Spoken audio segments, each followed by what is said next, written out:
meus amigos, começa mais um podcast bíblico, seja muito bem-vindo. Hoje vamos estudar juntos Provérbios, capítulo 27. Muito ensinamento bom, você de casa é o meu convidado para ficar juntinho com a gente até o final desse programa, porque como você bem sabe, a gente sempre encerra lendo o comentário do missionário R.R. Soares. E esse capítulo, como eu sempre ensino, sempre faça aquela leitura na sua casa, no seu particular, e daí você vem aqui para o estudo para a gente crescer em conhecimento. Além de vocês de casa que nos acompanha, aqui nos estúdios eu estou muito bem acompanhada também. Começo aqui apresentando, dando as boas-vindas e querendo ouvir as expectativas para o programa de hoje. O pastor Eliezer. Tudo bem, pastor? Seja muito bem-vindo. Graças a Deus, tudo na bênção. E é um privilégio estar aqui com a senhora, com o pastor Pedro. E eu tenho certeza que o Senhor vai derramar unção, o entendimento sobre nós aqui, nos iluminando, nos abençoando e derramando sabedoria sobre a nossa vida aqui nesse momento, em nome de Jesus. Amém, é sabedoria mesmo, jornada da sabedoria, estudando um capítulo por dia do livro de Provérbios, e tem sido sensacional. E o próximo livro, você pode estar se perguntando? A gente vai fazer essa votação no nosso Instagram, sempre será por lá, tá bom? A gente faz um vídeo, você deixa a sua sugestão nos comentários e a gente vê qual foi o mais votado. Se tiver empate, a gente vai para os stories e ali é decidido qual será o próximo livro que nós vamos estudar. Então, se você não segue a gente no Instagram, é por lá que você faz a votação, fica por dentro de novidades e conteúdos exclusivos. @canal.cjc.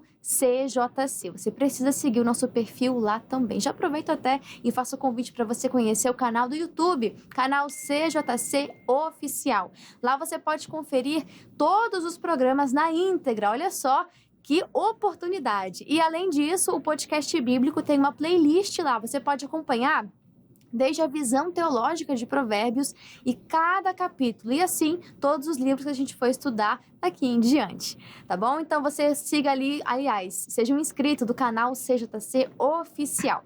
E quem também está conosco aqui nos estúdios, que o pastor Eliezer já deu spoiler, é o pastor Pedro. Seja muito bem-vindo, pastor. Maravilhoso estar aqui juntamente com os senhores nesse podcast abençoado. Eu creio que você de casa que está nos acompanhando vai ser edificado.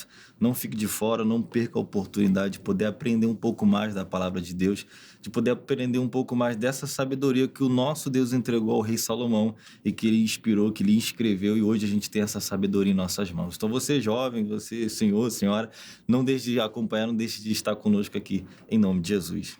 Perfeito! E já, vou pedir aqui a bênção para o pastor Pedro, apresentando esse momento a Deus. Faça isso sempre que você for ler a Bíblia Sagrada aí na sua casa, porque o Espírito Santo vai abrir os olhos do seu entendimento. Aí você não vai entender só a letra, o texto, porque a letra mata, mas o Espírito vivifica. Pastor, dá essa bênção para a gente, por favor? Com certeza. Vamos orar. Pai, é no nome do Senhor Jesus que nós oramos agora aqui, Deus, e te pedimos, Pai, nos dá entendimento da Tua palavra. Nós queremos aprender, Deus, aqui, Pai, através, Pai, desse texto de Provérbios 27. Que o Senhor, o Espírito Santo de Deus, possa nos direcionar e possa nos ensinar neste momento, em o nome do Senhor Jesus Cristo. Amém. E graças a Deus. Amém. Muito obrigada, pastor Pedro. E agora sim, podemos começar nesse estudo. E vamos já para o versículo 1, que tem um ensinamento precioso aqui. Vai dizer: não presumas do dia de amanhã, porque não sabes o que produzirá o dia. Vamos ler na linguagem de hoje, que eu sempre gosto de comparar. Não presumas o dia de amanhã, porque não sabes o que produzirá o dia. Vai dizer, não conte vantagem a respeito dos seus planos para o futuro, pois você não sabe o que vai acontecer amanhã. Ninguém sabe, A gente pode fazer planos, a gente pode se assentar para programar uma viagem, se projetar para o futuro, curto, médio, longo prazo, mas sempre se lembrando de incluir o Senhor nesses planos e perguntar se é da vontade dele, se está nos planos dele, porque os planos deles não podem se frustrar, ou seja, os meus podem se frustrar, né, pastor Eliezer? É verdade, com certeza. Os nossos planos, eles são falhos, né? Nós precisamos ser organizados, como a senhora disse. Jesus disse que devemos nos assentar, fazer os cálculos para ver se conseguiremos concluir o projeto. Mas, sobretudo, nós precisamos da direção de Deus, da orientação dele, porque debaixo da direção da palavra do Senhor não tem falha. Nós teremos êxito, teremos sucesso e assim a glória de Deus vai brilhar na nossa vida, né? Exatamente. Aí a pessoa fica presumindo, fica tentando controlar tudo, e aí tá essa pessoa ansiosa, uma pessoa que tenta dominar tudo, controlar até as pessoas, mas isso é impossível, né? Controlar cenários, controlar o clima. Eu lembro, no dia do casamento, eu tava torcendo pra não chover, mas... eu tenho como controlar o clima? Não tem como, né? Fugiu do controle. Exatamente. Graças a Deus não choveu. Graças a Deus. Graças a Deus, né? A oração foi poderosa. Mas quando a pessoa tenta entrar nessa neura de controlar tudo e todos, ela corre o risco, grande risco, de virar uma pessoa extremamente ansiosa. O senhor concorda, pastor Pedro? Com certeza. A pessoa que ela quer controlar tudo, muitas das vezes até os seus pensamentos, os seus sonhos, os seus objetivos de vida, ela acaba se enrolando, né? Tem até um versículo na Bíblia, mas eu até esqueci a referência, que diz que muitas das vezes as pessoas elas acabam se enredando com as suas próprias palavras. E isso pode acontecer com os seus planos, com os seus projetos de vidas, com aquilo que você pensa a respeito do teu futuro. Talvez você pensa muita coisa, você deseja muita coisa e nada você apresenta diante do Senhor. Você não pode deixar com que o controle da sua vida, com que os seus pensamentos, os seus propósitos de vida esteja longe da direção de Deus, da palavra de Deus. Sempre buscar apresentar diante de Deus, né, os nossos planos, nossos propósitos. Eu gosto muito daquilo que a nossa igreja ela faz muito, né, no início do ano, questão do projeto de vida. Sim. Que a gente escreve o nosso projeto de vida, aquilo que a gente quer naquele ano, e a gente oferece, coloca diante de Deus, falando, Deus, que o Senhor esteja à frente de tudo isso. Então, eu acredito que quando a gente coloca diante de Deus, a gente nunca vai deixar, Deus ele nunca vai deixar com que a ansiedade, com que muitas das vezes a tristeza, a angústia, as preocupações tomem o nosso coração, porque quando a preocupação ela toma, quando a ansiedade ela entra no nosso coração, ela acaba tirando, arrancando a palavra de Deus, que é o mais importante. Exatamente. E a confiança em Deus também. E a palavra fala para você lançar sobre ele toda a ansiedade. Quando fala lançar, isso traz para mim um impacto muito grande, porque se fosse só colocar, né? Não é colocar, é lançar. A pessoa ansiosa, ela entra num estado de desespero, mas que você entenda que o Senhor é a sua confiança, a sua fortaleza. Então você pode lançar, sabe? Você pode entregar realmente e colocar aos pés do Senhor. E se você se encontra nesse estado, vou passar um dever de casa para você. Mateus capítulo 6. Você leia ali esse capítulo e depois você me fala se com tantas preocupações você conseguiu acrescentar um côvado de altura. Garanto que não. Então, leia Mateus, capítulo 6, e depois você me conta, tá? A Bíblia fala muito sobre ansiedade. A gente acha que é um problema atual também, né? Mas já tinha muito tempo e a palavra também tem solução para isso. Seguindo aqui, mudando o assunto, né? Você sabe que Provérbios, cada versículo é um assunto diferente, mas muito ensinamento. No versículo 2... vai dizer assim: louva-te o estranho e não a tua boca, o estrangeiro e não os teus lábios. E na linguagem de hoje, ninguém elogia a si mesmo, se houver elogios que venham dos outros. Olha como cabe aqui esse versículo nas relações sociais, né? Ou seja, é muito melhor... Acho que todo mundo já encontrou alguém assim, né? Que fala muito, mas na hora de fazer não tem nada, não faz nada. Ao mesmo tempo, tem aquele que é humilde, que é contido, não fica falando de si, se engrandecendo, e quando é para fazer, faz bem feito, né? O grande problema, pastor Eliezer, da pessoa que vive se exaltando. O que o senhor acha? A Bíblia vai dizer que quem se exalta, pastor, quem se vangloria, daqui a pouco virá a queda, né? A soberba precede a queda. Exatamente. Né? E o orgulho a ruína. Então, eu creio que, como a senhora tem dito, quando nós colocamos nosso coração em Deus para fazer o que tem que ser feito, né, a mão de Deus vai operar também em nosso favor e vai mover as águas. É muito melhor você ter alguém que fale de você, como o texto está dizendo, e Jesus disse isso, que a vossa luz resplandeça diante dos homens. Pastor Maico fala muito sobre os resultados, que os resultados eles vão gritar por você, eles vão chamar atenção para a sua vida, para o sucesso que você está tendo em Cristo Jesus. Não se pode esconder uma cidade edificada sobre o monte. Então, se você faz, ali você já vai ter o sucesso e, na verdade, o sucesso vai falar por você, o teu êxito vai falar por você. Muito melhor do que alguém que fica, vamos dizer assim, ajuntando brasa para si, para dizer que é alguma coisa, e às vezes, quando você vai fazer uma prova real, né? Como diz o pastor Michael também, a conta não fecha, né? Entre o que diz e o que você vê. Um exemplo bobo até, mas um filme. Já aconteceu de alguém recomendar um filme, alguma coisa assim, falar, assiste esse filme, Já. mudou a minha vida. E amém, né? Pra pessoa fez total diferença, mas ela cria uma expectativa tão grande em você que quando você vai assistir, você fala, vai mudar minha vida também. Vai ser incrível, não sei o que, melhor filme da minha vida. E aí você inflamou tanto, que na hora de ver, não é? É melhor você se surpreender do que fazer isso aqui que o provérbio está falando e acabar decepcionando, né? Então, que você possa surpreender e seja humilde. Isso é um traço extremamente importante do caráter de Deus. Continuando aqui, indo para o versículo 3, e aqui também já é um outro assunto.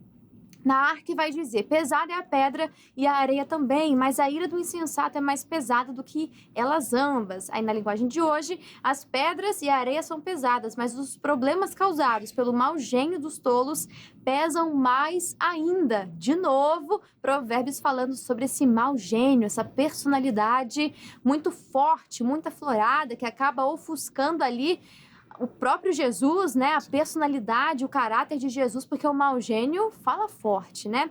E quando fala sobre a ira, o momento de ira do insensato, a ira, ela não é algo errado, né? A gente pode entender isso. Existe um momento de ira, mas a palavra fala que não pode se pôr o sol sobre a sua ira, não é verdade?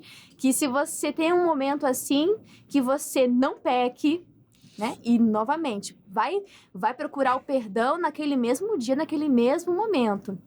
Então, a gente vê que a ira não é um pecado. Mas, agora, você pecar em decorrência dela ou você deixar para o dia seguinte, isso é errado, né, pastor Pedro? Com certeza. Você deixar a ira te dominar, aquele comportamento um pouco mais para frente, digamos assim, pode fazer com que você pegue, com que você tome uma atitude errada na sua vida, faça você pesar algo no seu coração, né?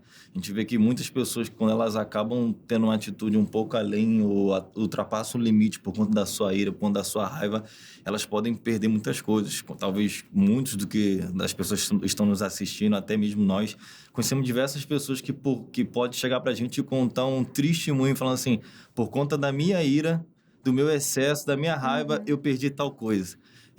Sei lá, eu perdi meu casamento, eu tenho uma falta de relacionamento com meu filho, com a minha filha, eu perdi um emprego por conta de um comportamento, de uma ira que eu tive, de algo que eu fiz, uma atitude que eu tomei que me fez perder algo. Então a gente vê que realmente, que se você tem uma ira, um comportamento muito além daquilo que você tem que ter, né? O limite que você tem que ter ali, você acaba perdendo, acaba pesando na sua vida isso. E se você não busca pelo perdão, você corre o risco disso aí virar uma mágoa, não é verdade?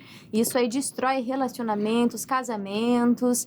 Tem uma frase, né, que fala assim, a mágoa, ela é um veneno que você toma esperando que a outra pessoa morra. Ou seja, você que sai prejudicado nisso tudo. Então, que você possa se ver livre da ira, se passar por algum momento de raiva, que seja isso, um momento, que você não peque, que não tenha consequências, né, graves no seu futuro por conta desse pecado e que você não deixe isso se tornar uma mágoa.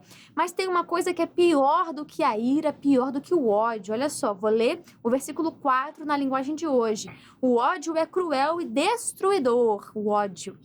Mas a inveja é pior ainda. Pastor Eliezer, por que a inveja é tão ruim? Quais são as consequências espirituais da inveja? O que o senhor me diz? A inveja é algo nocivo, como a senhora falou, até para a própria pessoa, porque ela deseja aquilo que não é dela, e então ela não toma atitudes para conquistar, né, o que é próprio dela, porque eu creio que Deus tem um propósito específico para cada pessoa. Deus tem planos, projetos, promessas que são peculiares para cada um. E quando eu começo a atentar muito para a vida dos outros, isso pode começar a chamar a atenção dos meus olhos. E aí acontece como Asaf, lá no Salmo 73, que ele começou a atentar para aquilo que não era dele. E ele atentou até para a vida do ímpio, e aquilo começou a corromper o coração dele. Então, se a pessoa não vigiar, ela começa a olhar, como a gente agora há pouco falou do sucesso, e às vezes o sucesso de um não é o mesmo sucesso de outro. Deus tem algo específico para cada um. Então, não tem como eu ficar me comparando aos outros. Eu tenho que colocar o meu coração em Deus para que eu possa seguir o caminho que Ele tem para mim. O mal de muitas pessoas é que elas começam a se comparar e olhar para aquilo que é do outro.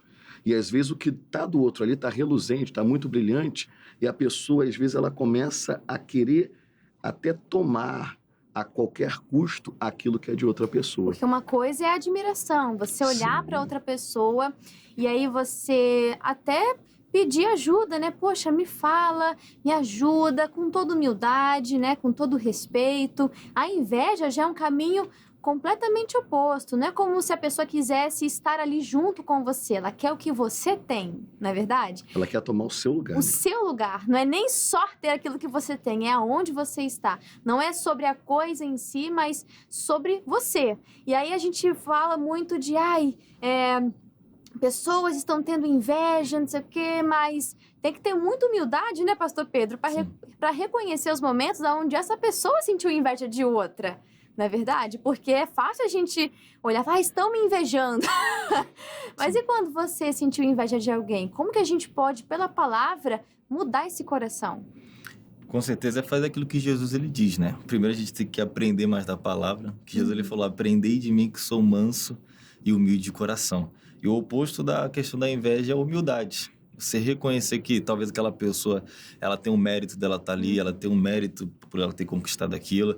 Às vezes eu olhar o pastor Eliezer e falar assim, nossa, pastor Eliezer, para ele estar no lugar onde ele está hoje é porque ele se esforçou, ele correu atrás, então eu não vou ficar invejando, eu vou tentar fazer o mesmo caminho, eu vou tentar buscar fazer o melhor, mas acaba que as pessoas, elas, não pode isso, eu quero, não, se ele tem, eu também posso, não sei o quê, então que dele venha para mim.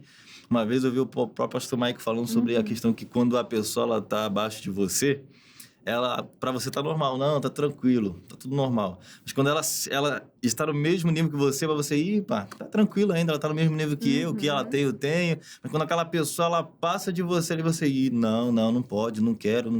Por que aconteceu isso? Por que foi aquilo? Então, eu acredito que para você arrancar de vez a questão da inveja é você se enfiar na Bíblia Sagrada, dizemos assim.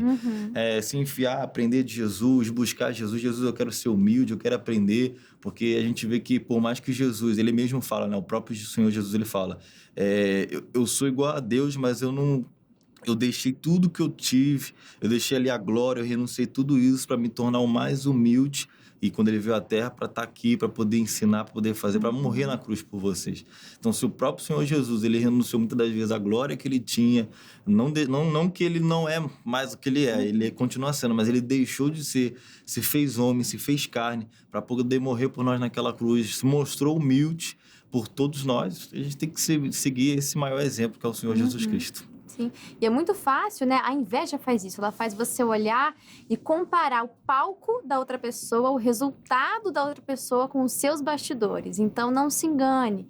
Assim como o pastor citou de Asaf está registrado na Bíblia o momento em que ele olhou e sentiu inveja. Isso também é um traço de uma humildade muito grande, né? Reconhecer os seus erros, as suas falhas. Mas ele entendeu na presença de Deus, né? A gente pode entender hoje como a presença de Deus, a palavra de Deus que fala conosco, qual que é o fim daquelas pessoas, e entendendo que Deus tem um propósito para cada um, não é verdade? Que você possa, em Jesus, descobrir o seu propósito, o seu chamado e brilhar naquilo que Deus te chamou para fazer, sem sentir inveja, apenas admiração. Seguindo aqui, a gente pode ir para o versículo 11, hoje são vários temas, né? Vai dizer assim, ser sábio, filho meu, e alegra o meu coração para que tenha alguma coisa que responder àquele que me desprezar. E na linguagem de hoje vai dizer, seja sábio, meu filho, então eu serei feliz e saberei dar boas respostas a quem me criticar. Pastor Eliezer, o que o senhor tem a dizer a respeito desse versículo 11 pra gente? Eu creio no seguinte, que o filho é como um troféu, né? Um filho sábio é como um troféu do pai. Então, mesmo que tenham pessoas que combatam esse pai, dificuldades na vida, mas o pai, ao olhar um filho que está sendo bem-sucedido, que está sendo um filho de caráter, uma pessoa honesta, íntegra, uma pessoa verdadeiramente com um coração puro, então isso alegra o coração de qualquer pai. Eu sou pai, né, da Thalita e do Samuel, então ver os meus filhos crescendo, e quando eu vejo assim, as atitudes, né, de vez em quando meu filho, eu estou terminando o culto, ele vem com uma gravata, aí aqui papai, aí aquilo mexe comigo, mexe com qualquer pai, quando você vê o seu filho trilhando o caminho certo, isso ainda que alguém fale mal de você, alguém que se levanta em lutas, mas aquilo vai ser como verdadeiramente uma resposta, né? De que você soube criar, de que você foi bem sucedido naquilo. Sim. É como se fosse assim, alguém que está assinando embaixo daquilo que você fez e dizendo que você teve êxito. Isso vai te dar força para você avançar, mesmo diante das aflições e das lutas da vida. Exatamente. E é assim que é o mesmo sentimento que Deus tem para com a gente, né? Verdade. E que a gente possa ser esse filho que alegra o coração do Pai, que Deus possa olhar e dizer assim como ele disse para Jesus, né? Este é meu filho amado, em quem tenho alegria. Que a gente possa, a cada dia, ser este filho que alegra o coração do Pai. Já para a gente se encaminhar para o final, eu queria ver aqui o versículo 17, que tem algo muito interessante e relevante para as interações sociais. A gente vê Provérbios falando muito sobre isso também. E no 17 vai dizer, como o ferro, que com o ferro se aguça, assim o homem afia o rosto do seu amigo. Aí a gente pode ver na linguagem de hoje. As pessoas aprendem umas com as outras, assim como o ferro afia o próprio ferro. Ou seja, lidar com pessoas envolve problemas, choques, atritos, mas é assim que a gente vai aprendendo, assim que a gente vai evoluindo. Um é mais rápido, o outro é mais devagar. Aí se encontra um ritmo agradável, né? Se encontra um equilíbrio. Um é mais calmo, o outro é mais agitado. É preciso que ambos ali encontrem equilíbrio e harmonia para que possam viver juntos. E é muito bom porque o calmo aprende a agitar de vez em quando, o agitado aprende a se acalmar de vez em quando. Isso é ótimo, né, Pastor Pedro? Com certeza. Isso aí. No caso, para muitas pessoas, né? Você talvez, mas é muito ruim ter uma pessoa acelerada do meu lado, mas talvez aquela pessoa tá te acelerando para algo bom, né? Deus botou ali por um propósito. Deus colocou por um propósito. A gente sempre tem que pensar nesse lado, né? Que você está sempre aprendendo com alguém. A gente está aprendendo como seguir um caminho bem ou poder parar um pouco. Porque senão a pessoa ela faz demais, ela acaba sendo aquilo que a Bíblia diz, né? Ser demasiadamente fazendo muita coisa e ela acaba, às vezes, errando. E algo que me chamou muita atenção nesse versículo aqui, que assim como o ferro afia o próprio ferro. Então, a gente vê que você pode aprender com as pessoas a poder... Eu falo mais para os jovens, né? Você que é um pouco mais jovem, assim como eu também sou jovem. Eu aprendo demais com os pastores que já estão há muito tempo. Sempre procuro sentar, sempre procuro, pastor, como é que é isso, como é que é aquilo, como o senhor se portou e tal. E eles sempre falam as experiências, como é que foi, como é que eles agiram. E eu vejo aquilo como um crescimento. Às vezes eles falam até mesmo aquilo que eles fizeram de errado, para que eu não possa fazer aquilo que é errado também. Então você vê que até mesmo com os erros das pessoas, a gente aprende também a não cometer aquilo. Então eu vejo que para nós, para os jovens, né? Não dizendo que também os adultos também não possam aprender, né? Os mais velhos, mas... Jovem é de 8 a 80. Jovem de 8 a 80. Os mais experientes, eles já sabem, já têm mais experiência, mas os jovens, eu digo mais para os jovens, né? Aprendam quem está ao seu lado, com seu pai, com a sua mãe, com os pastores da sua igreja, com os líderes, porque é muito importante. Isso vai te enriquecer muito o seu entendimento e a sua vida, em nome de Jesus. Como nós já vimos aqui em Provérbios, não despreze as pessoas. De repente, aquela pessoa pode não ser boa naquilo que você é, mas ela também tem muito a te ensinar em coisas que você não sabe. E Deus, Ele usa pessoas, aproxima pessoas para que a gente possa ter algum tipo de ensinamento para nossas vidas, para de repente algo ser mudado em nós, ou também nós sermos instrumentos para outros. O corpo de Cristo é isso. Nós já vimos também, aquele que se isola, ele busca os seus próprios interesses. Então, que você possa aprender a viver em sociedade. Provérbios traz tantos conselhos sobre isso, sobre as relações interpessoais, para te tornar um ser humano melhor. Um pouquinho só mais suportável, né? É verdade. Bom, vamos agora fechar com chave de ouro esse ensinamento de Provérbios 27 com um comentário do missionário R.R. Soares, e ele diz assim: O sábio escreve alguns conselhos incentivando a humildade, a lealdade e a prudência. Ele mostra que a repreensão franca pode ser benéfica. Em contrapartida, o amor que não corrige não faz bem. As advertências divinas nunca devem ser desprezadas, pois é para o nosso crescimento que Ele nos concede cada uma delas. Se o Senhor nos corrige, é porque somos seus filhos e não bastardos, pois Ele age como tal, como um pai amoroso. Ao ser advertido pelo Altíssimo, jamais se revolte contra a sabedoria dele. Afinal, as repreensões divinas devem ser aceitas como presentes maravilhosos. Na hora, a carne, que luta para não se curvar diante do Espírito de Deus, pode até ficar irada, mas depois a pessoa vê que, de fato, a correção reverteu-se em uma bênção para ela. Muito obrigado, missionário R.R. Soares, pelos excelentes ensinamentos que o Senhor sempre traz e acrescenta para as nossas vidas. E muito obrigada também, pastor Pedro, que Deus te abençoe e seja uma bênção por onde o Senhor for. Eu que agradeço poder estar aqui, poder aprender um pouco mais, vou aprender aqui com o pastor Eliezer, com a senhora. É o ferro afiando o ferro. O ferro afiando esse ferro. E você que está em casa, não deixe de acompanhar esse podcast bíblico, que eu sei que está enriquecendo a sua vida, você tem aprendido mais. É nesses momentos, são nesses vídeos que você está afiando o seu ferro. Então, não deixe de estar conosco, de acompanhar aqui esse podcast bíblico, que eu tenho certeza que tem abençoado muitas pessoas e muitos jovens também. Amém, eu creio. E muito obrigada, pastor Eliezer. Muito obrigado, foi maravilhoso, uma experiência ímpar e, em nome de Jesus, quando precisarem de nós, estaremos aqui para abençoar e unir a fé aqui, em nome de Cristo Jesus. Tá Amém. bom? Uma honra recebê-los e uma honra receber você aí de casa também. Nós ficamos por aqui. Um grande abraço a cada um de vocês. Que Deus abençoe e até a próxima.